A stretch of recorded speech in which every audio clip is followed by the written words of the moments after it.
जिंदगी की राहों पर हर इंसान कभी न कभी ऐसे लम्हों का सामना करता है जब हालात सख्त और रास्ते दुश्वार हो जाते हैं।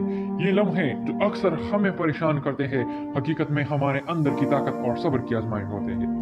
अक्सर हमें जिंदगी में ऐसे तूफानों का सामना करना पड़ता है जो हमारे दामन को झंझोड़ देते हैं। ये तूफान हमें ये सिखाते हैं कि सच्चे रफीक कौन है और कौन सिर्फ मुश्किल वक्त में हमराह नजर आते हैं। जब तूफान आता है तो हमारे इर्द गिर्द के लोग भी हमारे हकीकी दोस्तों की पहचान कराते हैं। ये जानना जरूरी है कि कौन हमारे साथ खड़ा है और कौन हालात की कठिनाई से डर कर पीछे हट जाता है। जिंदगी में जब हम खुद की मुश्किलात को दूसरों की मुश्किलात से मुवाजना करते हैं तो हमें ये समझना चाहिए कि हर एक की तकलीफ की शिद्दत मुख्तलिफ होती है। उसमें कोई शक नहीं कि हमारी मुश्किलात हमारे लिए भारी है, मगर हमें ये भी समझना चाहिए कि दूसरों की मुश्किलात को कमतर न समझे। ये हमारे दिल की गहराई को जांचने का वक्त होता है।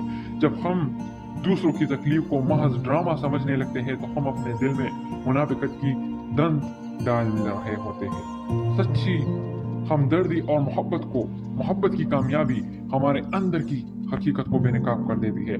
हम सबके दिलों में एक ऐसी ख्वाहिश छुपी होती है जो जन्नत की मानंद सुकून चाहती है। हम मरने की फिक्र किए बगैर इस सुकून की तलाश में रहते हैं।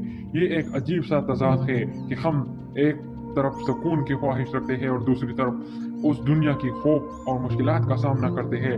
फितरत की ये अजीब बात हमें बताती है कि इंसानी फितरत में सुकून की तलब और जिंदगी की हकीकत का सामना दोनों ही मुश्किल है। अगर दिल में नफरत और गुस्सा बसाए रखे तो ये हमारे लिए खुशियों की जगह भी कम कर देता है। नफरत और गुस्सा एक तारीकी की मानंद है जो दिल की खुशियों को चुरा लेता है। खुशी की रोशनी सिर्फ उस वक्त चमकती है जब दिल से नफरत और गुस्सा खत्म होता है। ये नुक्ता हमें सिखाता है कि अपने दिल को साफ रखना और दूसरों के साथ मोहब्बत और शफकत के साथ पेश आना खुशियों की राहों को खोलता है। जिंदगी की राहों पर चलते हुए ये समझना जरूरी है कि मुश्किलात, तनकीद और चैलेंज सभी हमारे रास्ते का हिस्सा है। ये हमें मजबूत बनाते हैं और हमारी हकीकत को वाज़ेह करते हैं। अगर हम इन सब को अपने दिल की गहराइयों से समझकर आगे बढ़े तो हम न सिर्फ अपनी मुश्किलात को बेहतर तौर पर समझ सकेंगे बल्कि एक बेहतर और खुशहाल जिंदगी की तरफ भी कामयाब